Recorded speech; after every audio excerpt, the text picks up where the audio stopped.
Shalom, selamat pagi, selamat hari Minggu bagi kita semua ya. Shalom, jemaat Tuhan yang di rumah, shalom. Ya, kita bersyukur kita boleh memasuki minggu kedua di bulan Juli. Semua karena berkat pertolongan Tuhan, amin. Kita siapkan hati kita mau bersekutu beribadah dari tempat kita masing-masing. Biarlah nama Tuhan dipermuliakan dari setiap kehidupan kita. Kita satukan hati kita berdoa terlebih dahulu. Bapa di surga, Bapa yang kami sembah di dalam nama Tuhan Yesus Kristus, pagi hari ini ya Tuhan, kami kembali datang bersekutu kepada-Mu ya Tuhan lewat ibadah kami pagi hari ini. Tuhan Yesus, Engkau memberkati ibadah kami dari awal sampai selesai. Engkau memberkati setiap jemaat Tuhan yang ada di rumah masing-masing.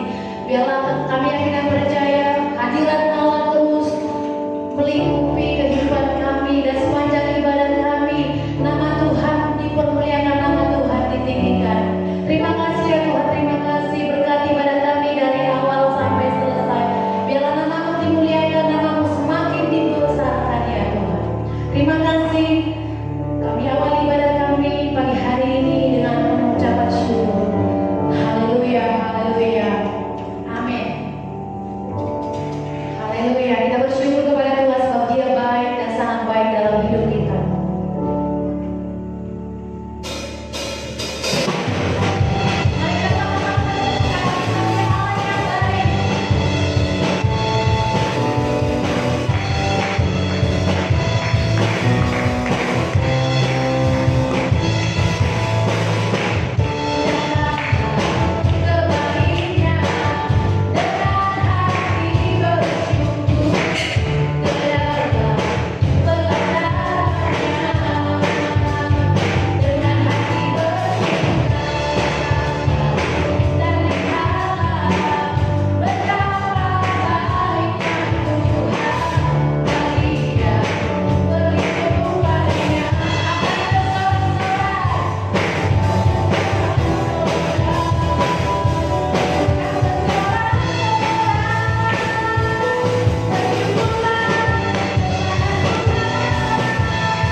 kebaikan kita datang kepada Tuhan. Kita bawa persembahan kita lewat pujian penyembahan kita kepada Tuhan.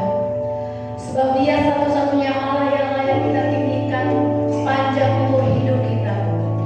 Kuasanya sungguh besar dan teramat besar dalam hidup kita. Sebab itu Dialah Allah satu-satunya yang layak menerima segala pengagungan kita, penghormatan kita yang terbaik kepada Tuhan. Terima kasih Tuhan. Engkau baik bagi kami. Engkau sangat baik bagi kami ya Tuhan. Terima kasih Tuhan. Kuasa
Urapi setiap hati kami supaya kami jadi pendengar yang baik dan menjadi pelaku firman-Mu dimanapun kami berada. Berkati hamba-Mu yang menyampaikan kebenaran firman-Mu bagi kami ya Tuhan. Urapi penuhi dengan hikmat yang daripada Tuhan. Terima kasih kami berdoa dan ucap syukur. Haleluya. Amin.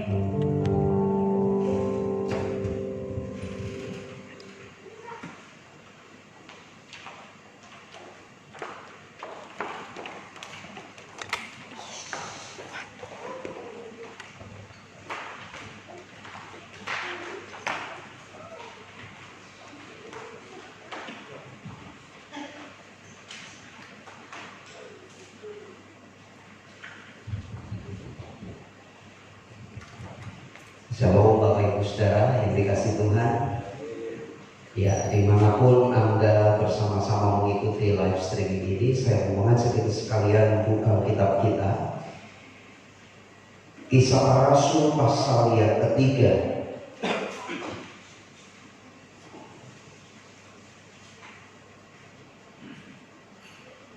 Kisah Para Rasul pasal 3 mulai ayat yang pertama sampai ayat yang ke-10. Mari Bapak Ibu Saudara bisa siapkan Alkitabmu dan kita akan sama-sama mendengarkan. Saya akan membacakan buat kita sekalian. Kisah Para Rasul pasal yang ketiga mulai ayat yang pertama. Demikian bunyi firman Tuhan. Pada suatu hari menjelang waktu sembahyang, yaitu pukul 3 petang, naiklah Petrus dan Yohanes ke bait Allah. Di situ ada seorang laki-laki yang lumpuh sejak lahirnya, sehingga ia harus diusung. Tiap-tiap hari orang itu diletakkan dekat pintu gerbang bait Allah yang bernama Gerbang Indah untuk meminta sedekah kepada orang yang masuk ke dalam bait Allah. Ketika orang itu melihat bahwa Petrus dan Yohanes hendak masuk ke bait Allah, ia meminta sedekah. Mereka menatap dia dan Petrus berkata, "Lihatlah kepada kami." Lalu orang itu menatap mereka dengan harapan akan mendapat sesuatu dari mereka. Tetapi Petrus berkata, "Emas dan perak tidak ada padaku, tetapi apa yang kupunyai, kuberikan kepadamu. Demi nama Yesus Kristus orang Nazaret itu, berjalanlah."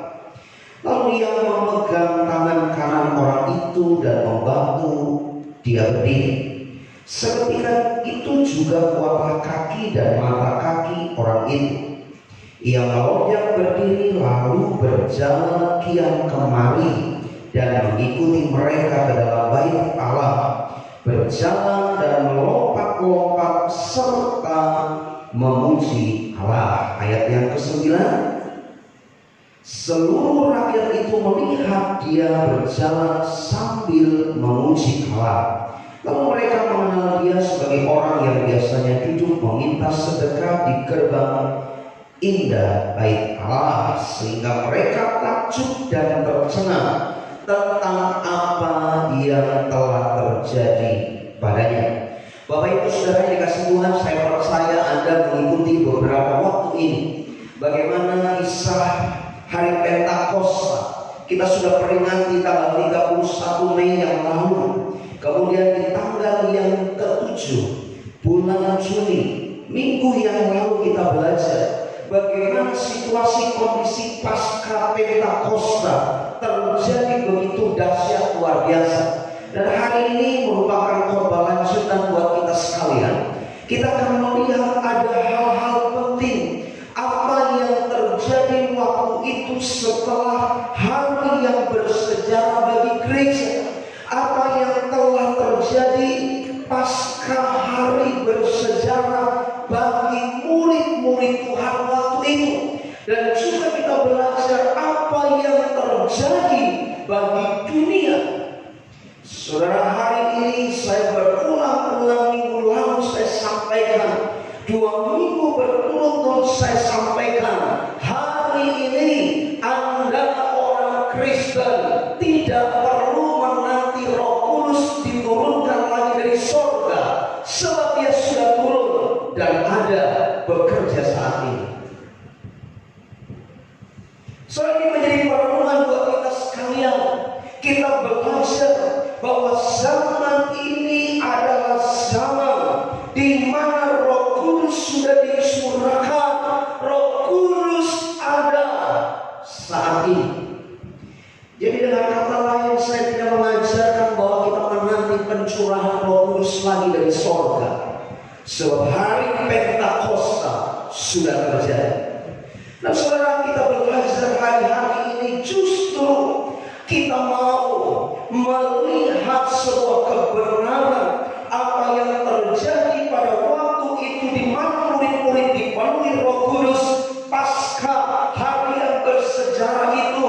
Apa yang terjadi dalam kehidupan murid-murid, apa yang terjadi menjadi kesaksian bagi dunia waktu itu. Dan saudara, saya berharap ini juga terjadi konteks hari-hari ini. Sekali lagi, orang Kristen tidak perlu menanti pencurahan Roh Kudus dari sorga, sebab Roh Kudus ada padamu. Roh Kudus sudah dicurahkan. Saudara, apa yang terjadi waktu itu, biarlah kita refleksikan dalam hidup kita hari-hari ini. Saudara, yang pertama di ayat pasal 3 ayat yang pertama dikatakan seperti ini. Pada suatu hari menjelang waktu sembahyang, yaitu pukul 3 petang, naiklah Petrus dan Yohanes ke bait Allah. Saudara, saya mau mengajak kita sekalian mengingat kembali. Kalau saudara membuka Alkitab dalam Lukas pasal 24 ayat yang ke-53, demikian bunyi firman Tuhan. Saya akan bacakan buat kita.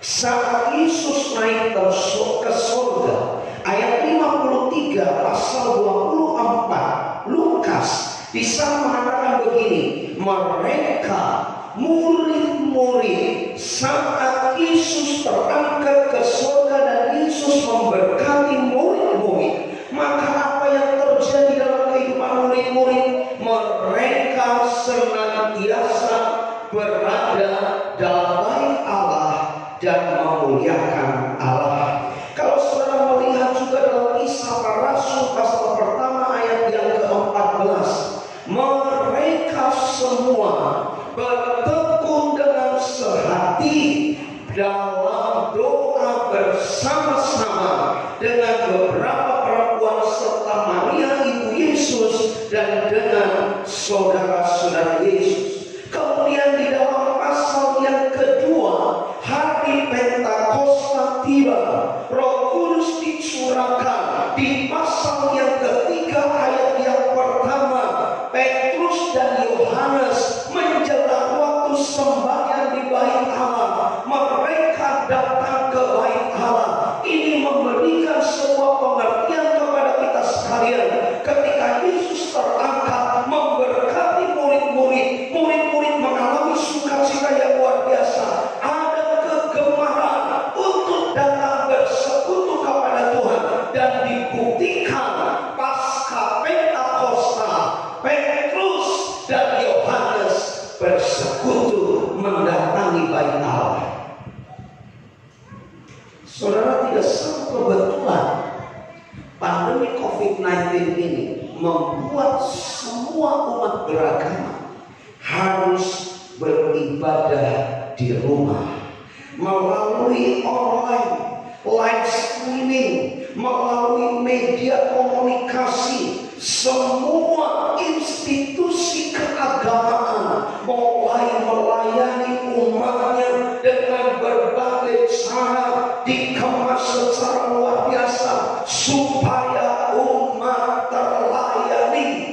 Dan saya melihat di media televisi, begitu new normal mulai diumumkan, saya melihat antusias umat beragama, mereka merindukan dan berbondong-bondong datang ke rumah ibadah, walaupun tetap harus mengikuti protokol kesehatan. Tetapi dari situ saya melihat ada kecintaan terhadap rumah Tuhan.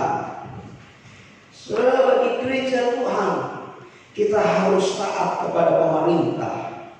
Ada sudah new normal ibadah offline di gereja.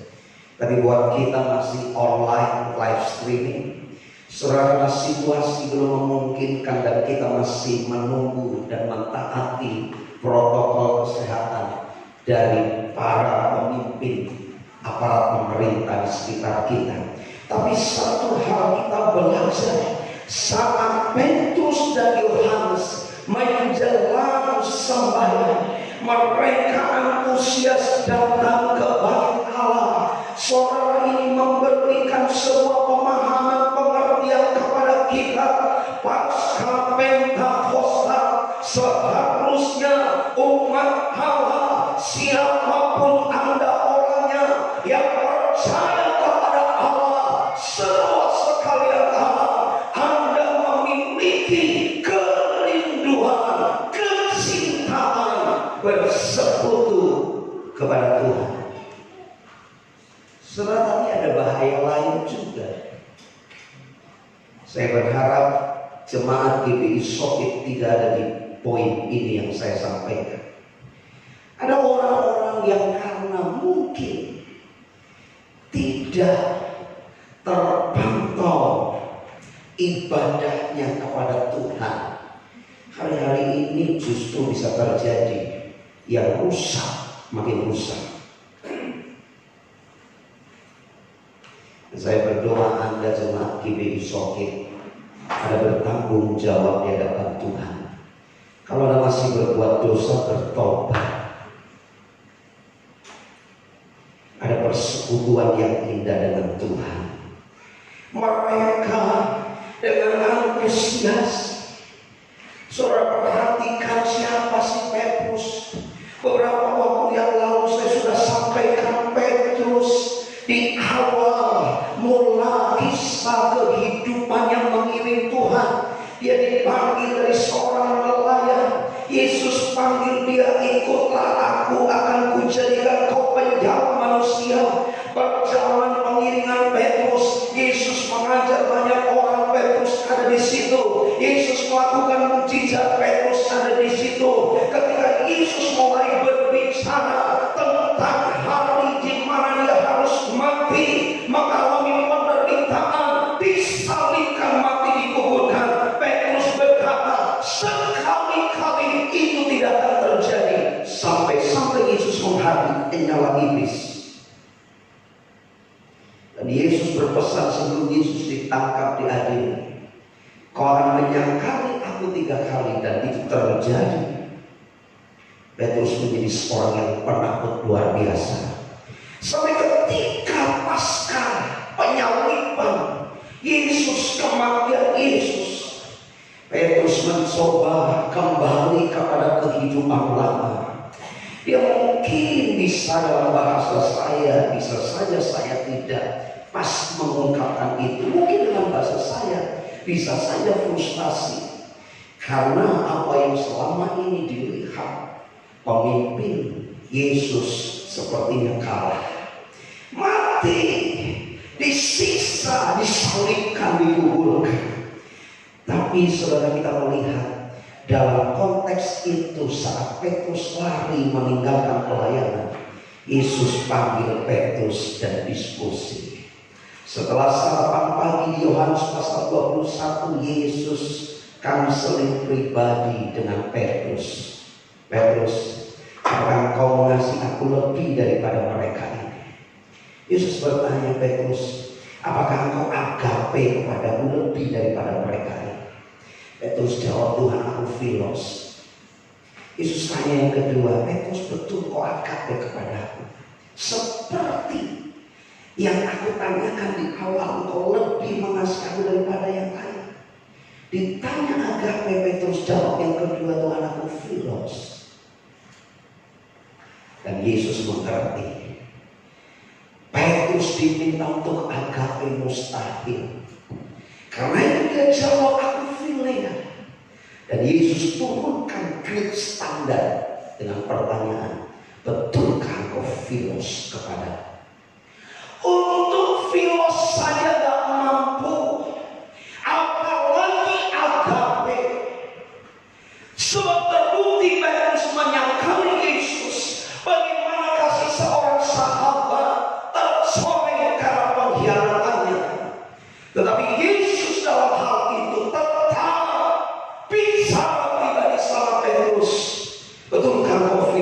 saudaraku.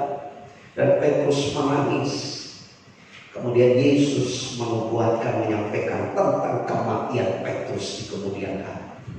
So kita melihat saat Petrus dipenuhi Roh Kudus, yang tadinya penakut tetapi memiliki sebuah keberanian. Saudara naik turun pasang surut kerohanian semangat Petrus. Tapi dalam pasal 3, dan saudara bisa melihat dalam pasal-pasal selanjutnya kisah para rasul ini, bagaimana Petrus memiliki kehidupan yang luar biasa, erat bersekutu dengan Tuhan. Nah, saya berdoa Bapak Ibu Saudara, pandemi COVID-19 ini bukan melemahkan imanmu. Orang Kristen mungkin berpikir, aduh ini sudah kebetulan. Orang Jawa bilang kebenaran ke. Wis tidak ada Pak Pendeta, tidak ada doa malam, doa kumpul, tidak apa-apa. Yang dosa berdosa, yang nipu tetap nipu. Dengar baik-baik, kalau Anda Kristen tapi masih berbuat seperti itu, ingat, Tuhan muak dengan hidup kita. Belajarlah bersekutu, senangkan Tuhan. Amin. Lihat kanan kiri di tempatmu, ikut live stream. Kasih zelo temanmu, keluargamu, kerabatmu, katakan, bangun persekutuan yang indah dengan Tuhan. Haleluya. Ayo katakan, ya bolehlah zelo tepuk tangan dari jarak jauh, tos dari jarak jauh. Bangun persekutuan dengan Tuhan. Saya bersemangat saudara. Justru situasi pandemi COVID-19, saya terus diuji. Masihkah kecintaanku bersekutu dengan Tuhan?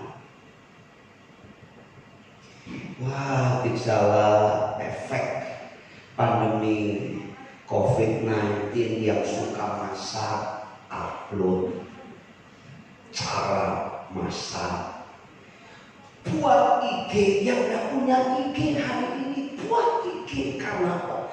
Bisa upload cara masak, bisa upload cara ini itu dan lain sebagainya. Tapi saya karena pendeta, yang saya bisa lakukan, saya upload khotbah-khotbah saya. Dari awal saudara bisa cek. Saya bersyukur ada tim GBI Soviet, editor yang saya paksa dadakan. Saya kirim rekaman, saya berkata, edit buat yang bagus, sore tayangin. Saya berpikir saya tak ngerti teknologi itu, tapi saya berkata buat edit tayangin. Dan ternyata tertantang. Kami tertantang tiap malam. Kecuali live streaming ini tidak ada rekaman khotbah yang saya bagikan. Tapi saya bersyukur ketemu dengan beberapa orang. Pak, kalau bisa pasca pandemi nanti tetap jalan. Saya mikir-mikir Bapak Ibu Saudara, kalau sudah normal, saya masih khotbah gitu, apa ada yang dengar? Karena saya bisa cek. Saya broadcast di WhatsApp group. Itu bisa ketahuan yang respon. Tapi saya berdoa, coba lihat kanan kiri, saya respon. Ya mungkin ada yang cuma dilihat gitu sekilas. Nah apa? Ada tim yang bilang, Pak, janjinya sayang ya, Anda khotbah kita buat, gak ada yang lihat, gak ada yang dengar. Saya bilang, masa bodoh mau lihat, mau dengar, dan bagian kita bertahan. Soalnya ini akan teruji rohani Anda hari-hari ini. Anda makin cinta Tuhan atau cinta gadget? Anda makin cinta Tuhan atau terpengaruh situasi kondisi yang mungkin bisa saja menghimpit hidup? So, semua sama mengalami persoalan. So, bisa datang, oh enak kalau pendeta kan walaupun pandemi COVID-19 ini tapi bisa ini bisa itu. Silakan Anda checklist semuanya. Sama Anda saya menghadapi persoalan ini. Tetapi mari kita bertanggung jawab dengan kerohanian hidup kita. Petrus membuktikan pasca hari Pentakosta, ya, cinta Tuhan luar biasa. Bahkan nyawanya pun diberikan. Baru flu sedikit mikirnya, aduh COVID ke. Padahal flu biasa. Saya berharap kita jangan parno, tapi kita juga harus bijak. Dan saya berdoa jemaat GBI Soki adalah jemaat yang cinta Tuhan. Amin. Haleluya. Yang kedua, Bapak Ibu Saudara, ayat yang ke-6 mulai demikian bunyi firman Tuhan. Tetapi Petrus berkata, emas dan perak tidak ada padaku, tetapi apa yang kupunyai kuberikan kepadamu. Demi nama Yesus Kristus orang Nazaret itu, berjalanlah. Lalu ia memegang tangan kanan orang itu dan membantu dia berdiri. Seketika itu juga kuatlah kaki dan mata kaki orang itu. Ayat ke-8. Orang yang lumpuh itu ia melonjak berdiri lalu berjalan kian kemari dan mengikuti Petrus Yohanes ke dalam bait Allah, berjalan dan melompat-lompat serta memuji Allah. Saudara, pasca hari Pentakosta, saya terus berdoa tanda-tanda ajaib Allah dinyatakan melalui hidup. Allah sudah melawat umatnya. Rohnya yang kudus sudah turun. Rohnya yang kudus sudah datang ke dunia dan tinggal dalam kehidupan orang percaya. Petrus dan Yohanes ketika bertemu dengan orang yang lumpuh sejak lahirnya, dan orang lumpuh ini hanya bisa aktivitas di gerbang bait Allah disebut gerbang indah, hanya meminta-minta, dan dia digotong, ditaruh di sana, nanti pulang mungkin dijemput oleh yang lain dibawa pulang.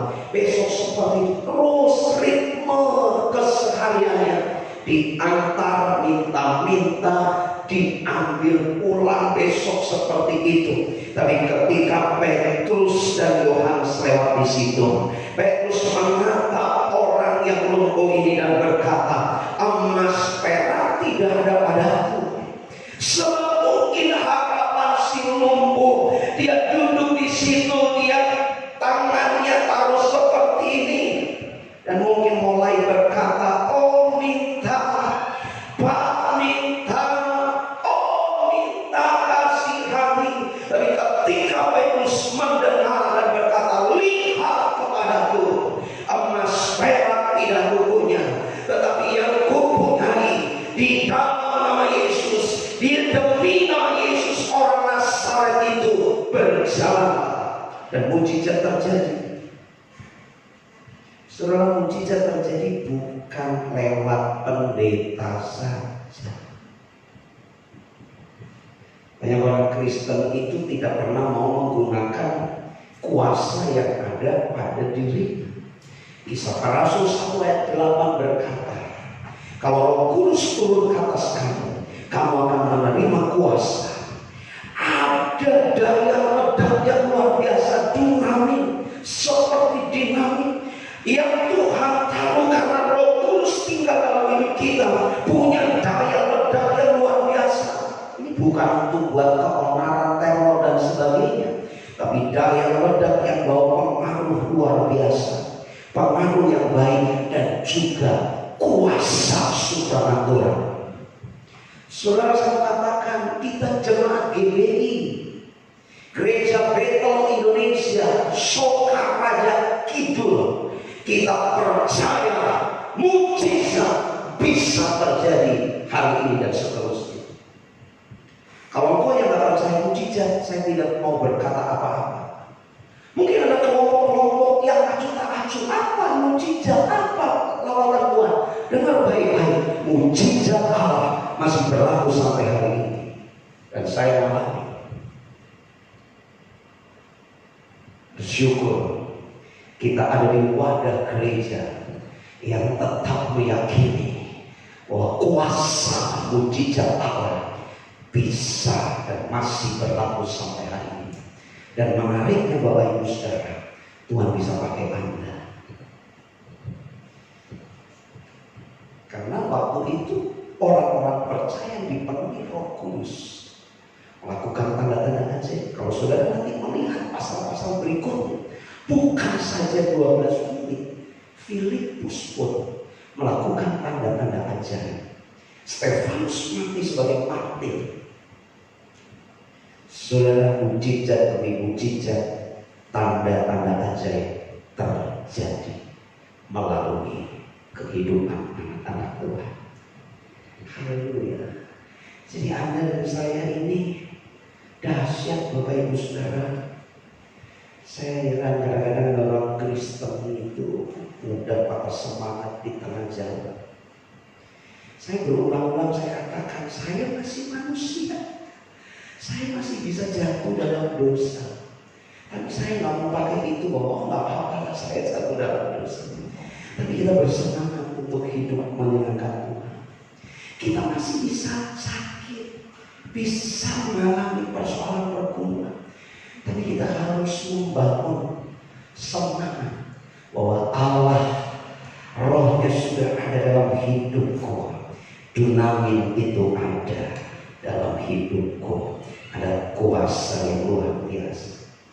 Saudara, kadang-kadang saya geli kalau ada orang Kristen doa saja nggak bisa. Doa itu nggak usah ribet. Saya ketemu orang sakit diminta doa, aduh Pak, saya panggil pendeta saya dulu, kelamaan Bapak Ibu. Mungkin pendeta ditelepon pas lagi sibuk, mungkin pendeta pas ditelepon belum siap. Itu sudah kejet-kejet, kesuwen orang Jawa bilang. Nggak mau, ini orang mana yang ngomong gitu, sedang cepat. Tumpang tangan dalam nama Tuhan Yesus. Sembuh sembuhkan urusanmu doakan. Kadang-kadang kita yang suka terjebak formalitas. Wah, ini orang yang jenis begini harus pendeta dan gembala atau hamba Tuhan. Yang saya temukan di Alkitab, jenis ini harus disertai doa dan puasa. Nah, ada di situ tertulis jenis ini pendeta yang doain.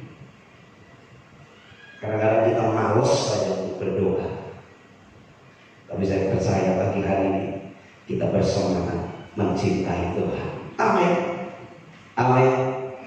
Amin. Haleluya, haleluya. Saudara, yang terakhir di ayat yang ke-8,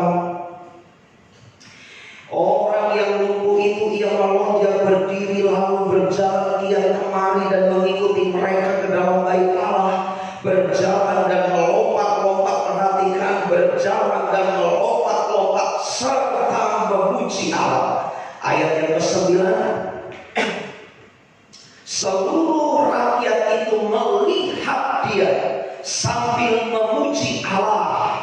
Lalu mereka mengenal dia sebagai orang yang biasanya duduk meminta sedekah di gerbang indah bait Allah, sehingga mereka takjub dan tercengang tentang apa yang telah terjadi padanya. Bapak Ibu Saudara, kita melihat bagian yang ketiga pasca hari Pentakosta. Yang pertama ada kesehatian, persekutuan, semangat beribadah itu bergelora di hati para murid. Yang kedua, tanda-tanda ajaib Allah dinyatakan lebih dahsyat lagi. Dan yang ketiga, pasca hari Pentakosta, Allah harus dimuliakan di dalam karyanya. Saya mau berkata, saya pendeta, kalau pelayanan saya membuat Allah dipermalukan dan pelayanan yang saya kerjakan tertuju kepada saya, maka saya menjadi orang yang paling berdosa. Biarlah apa yang kita kerjakan, Tuhan dipermuliakan. Saudara, saya pesan khusus, saya tidak bermaksud menyinggung siapapun. Tapi kalau ada di antara kita, saya hamba Tuhan, saya pendeta. Kalau ada di antara kita yang memakai label pendeta hamba Tuhan, mencuri kemuliaan Tuhan, bertobat hari ini. Biar Yesus dipikirkan. Yesus sebelum berangkat ke surga, dia bicara pada murid-muridnya, aku harus pergi kepada Bapa supaya aku bisa utus Roh Kudus. Dan perhatikan di Yohanes pasal 16 ayat 14, Yesus berkata, Roh Kudus akan memuliakan aku, kata Yesus. Jadi jelas pekerjaan Roh Kudus sentralnya Yesus dipermuliakan. Kalau pelayanan kita membuat orang tertuju kepada kita menjadi berdosa, kita di hadapan Tuhan. Lebih baik orang tidak kenal kita, lebih baik orang mungkin caci maki kita, karena mungkin mereka tidak menghormati kita. Nggak pedulikan itu. Yang penting Yesus Tuhan dipermuliakan melalui hidup kita. Karena itu bagian kita layani Tuhan dengan kesungguhan hati.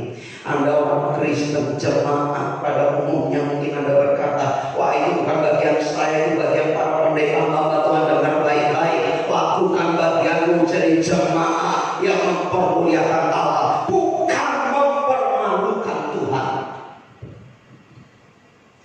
Karena Roh Kudus bekerja, sentralnya jelas, Yesus dipermuliakan.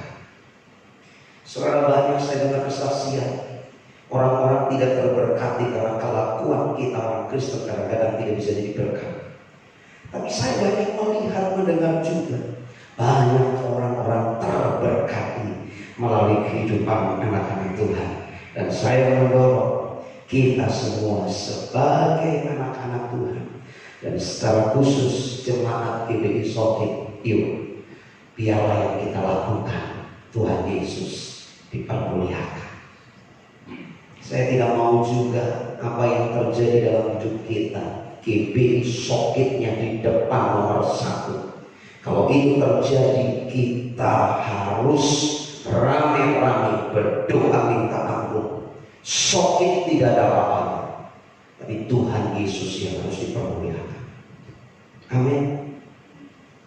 Coba lihat kanan kiri dirimu, kasih senyum yang paling manis, katakan, aku mau Tuhan dipermuliakan melalui hidupku. Sebab ketika mujizat terjadi, Saudara Petrus, Yohanes diabaikan sepertinya. Di situ enggak disebut orang yang lumpuh kemudian disembuhkan, mereka dia melonjak, melompat-lompat dan berkata, oh Petrus hebat, Yohanes hebat. Enggak. Tapi yang dilakukan oleh si lumpuh ketika sembuh, dia melompat, dia berjalan kemari sambil memuji Allah. Bukan memuji pendetanya atau hamba Tuhan yang melayani, tapi Tuhan yang dipermuliakan. Amin. Ini menjadi perenungan buat kita. Saudara, saya bersemangat terus mengajak kita sekalian jemaat Gereja Bethel Indonesia, jemaat Sokit. Mungkin Anda yang di luar pulau ikut live streaming ini, Sokit itu apa? Ini bukan ke Inggris-Inggrisan. Sokaraja Kidul disingkat Sokit. Jadi bacanya bahasa Indonesia Sokit, jangan Sokit. Sokit. GBI Sokit. Kami bisa bertumbuh di tempat ini untuk menyenangkan Tuhan. Haleluya, haleluya. Mari tutup Alkitab kita. Saya undang kita sekalian di rumah bangkit berdiri. Saya undang pemusik, kita akan sama-sama menaikkan pujian.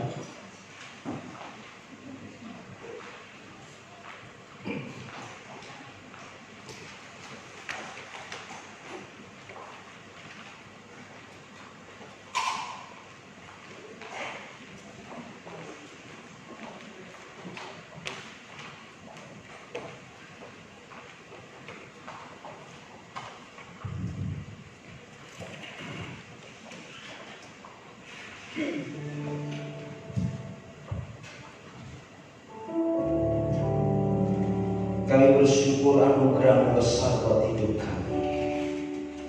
Kau dahsyat buat kami Tuhan. Kau luar biasa buat kami. Kami ada di tempat ini.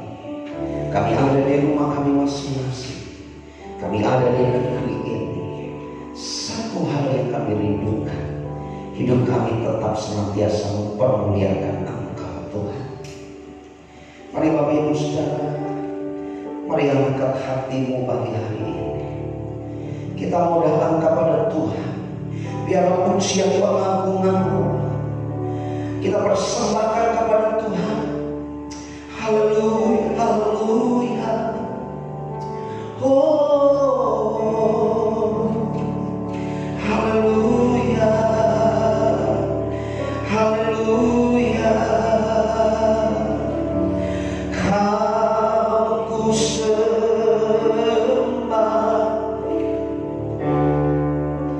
kau ku sembah, kau ku sembah.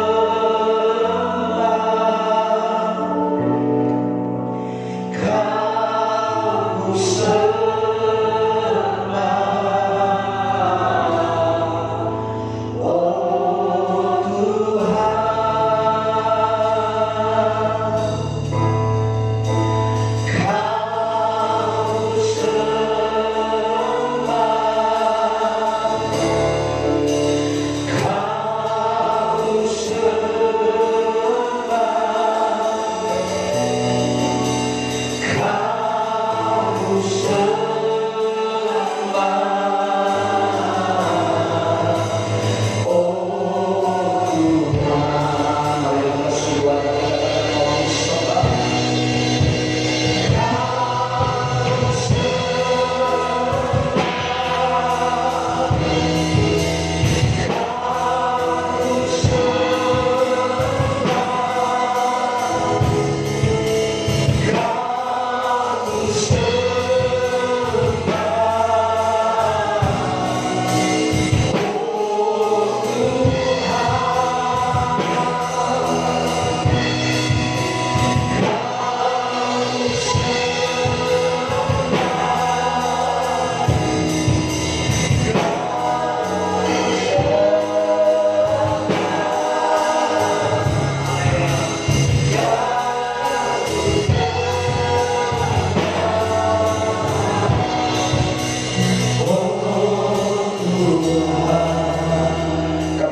murid-murid mengalami kecintaan persekutuan denganmu yang luar biasa. Dan biarlah itu juga terjadi dalam hidup kami Tuhan. Tanda-tanda ajaib terjadi di dalam setiap karyamu, dinyatakan mujizat demi mujizat waktu itu. Dan kami pun percaya sampai hari ini, sampai Reja, kami melihat tanda-tanda ajaib dikerjakan oleh Roh Kudus. Dan Tuhan, Kau mengajar kami pasca hari Pentakosta waktu itu, biar semua yang terjadi dalam hidup kami terjadi tanda-tanda ajaib tujuan satu, yaitu Engkau Yesus Kristus dipermuliakan. Ampuni kalau ada hal-hal yang membuat kami mendukakan-Mu Tuhan. Ampuni kalau selama ini apa yang kami kerjakan tertuju kepada kami secara pribadi, kepada institusi, kepada gereja di mana kami berada. Ampuni Tuhan. Tetapi biar semua pekerjaan yang dahsyat itu terjadi satu tujuan, Yesus Kristus dipermuliakan. Dia Allah, Dia Raja, Dia segala Raja, Dia Tuhan, datang dari surga, datang ke dunia, mati, disalibkan, dikuburkan, bangkit pada hari ketiga, Dia naik ke surga, Dia berikan Roh-Nya yang kudus. Dan kami sadar penuh sebagai umat Kristiani, Yesus Kristus Juru Selamat, Yesus Kristus jalan kami boleh menikmati kemuliaan bersama Bapa di sorga. Kami bersyukur Engkau dahsyat buat kami Tuhan. Memberkati anak-anakmu, umatmu secara khusus jemaat GBI Sokit yang minggu ini berulang tahun. Kami berdoa untuk Matthew Rafael, kami berdoa untuk Cynthia, kami berdoa untuk Ibu Junita, kami berdoa untuk Bapak Tatang yang minggu ini berulang tahun. Tuhan memberkati dengan ditambahkan usia kepada mereka, ditambahkan hikmah, kesehatan, pengurapan terus turun atas mereka. Bahkan seluruh umatmu jemaat GBI Sokit yang hari ini bersama-sama beribadah mengikuti online live streaming, Tuhan memberkati kami di dalam pekerjaan rumah tangga, usaha yang kami kelola, setiap anak-anak kami, bahkan hidup kami hari ini dan seterusnya. Tuhan yang memberkati, Tuhan yang memegang hidup kami, kesehatan dilimpahkan, yang mengalami sakit kami berdoa di dalam nama Tuhan Yesus dipulihkan, disembuhkan di dalam nama Tuhan Yesus. Terima kasih Bapak, akhirnya kami tetap mengangkat hati kami. Kami mengangkat setiap pergumulan dan doa-doa kami. Kami berdoa buat Indonesia, negeri kami Tuhan. Kau memberkati presiden kami, Kau memberkati wakil presiden kami, staf menteri yang ada beserta seluruh jajarannya. Kami berdoa untuk pemerintah baik sipil, militer, TNI, Polri. Tuhan memberkati setiap mereka sekalian, eksekutif, yudikatif. Oh Tuhan, Engkau yang memberkati setiap keberadaan bangsa kami, apapun yang mereka kerjakan di bidang pelayanan pekerjaan masing-masing, yudikatif, eksekutif. Tuhan, Engkau memberkati juga yang ada di legislatif. Tuhan memberkati dari tingkat pusat sampai daerah. Tuhan yang memberkati mereka. Kami berdoa secara khusus untuk gugus tugas dan Badan Penanggulangan Bencana Alam yang ada di negeri kami, setiap tim medis yang ada di ujung tombak menangani virus COVID-19. Kami berdoa di dalam nama Tuhan Yesus, berikan kesehatan, kekuatan, hikmah di dalam mengatasi badai pandemi ini. Semuanya dalam kendali-Mu Tuhan. Diberkati Indonesia, diberkati dengan kekuatan, kesehatan dilimpahkan. Kalau new normal sudah bergulir beberapa waktu ini, kami berdoa pemulihan ekonomi terjadi di negeri kami, stabilitas pangan, keamanan dan lain sebagainya terkendali di negeri kami. Kami terkatakan dengan iman, diberkati Indonesia, diberkati negeri kami. Terima kasih Bapak. Kami berdoa untuk pemimpin rohani kami, Ketua BPH Sinode kami GBI, Ketua BPD yang ada di negeri kami, secara khusus BPD Jateng DI. Kami berdoa untuk Ketua Perwil yang ada, Perwil Barat Daya, dan secara khusus untuk gembala kami. Tuhan memberkati gembala kami di tempat ini, seluruh hamba-Mu yang melayani, bahkan seluruh sidang jemaat yang Tuhan percayakan kami gembalakan. Ada bersama-sama di wadah GBI yang hari-hari ini mungkin tidak bisa bertemu tatap muka, tetapi melalui live stream ini Tuhan memberkati kami sekalian, dari yang dewasa sampai yang dikandung, semuanya diberkati Tuhan. Mari Bapak Ibu Saudara di rumah, angkat kedua tanganmu, arahkan hatimu kepada Tuhan. Tuhan yang memberkati hidupmu hari-hari minggu ini dan seterusnya. Tuhan membuat berhasil, kesehatan dilimpahkan. Karena itu terimalah rahmat berkat anugerah, kasih sayang dari Bapa di surga, anugerah dalam Kristus Yesus Tuhan, penyertaan keturunan Roh Kudus menyertai kita sekalian dari hari ini sampai selama-lamanya. Tuhan Yesus menyebut kita di awan-awan yang permai, dari yang dewasa sampai yang dikandung, diberkati Tuhan. Di dalam nama Tuhan Yesus, sama-sama kita katakan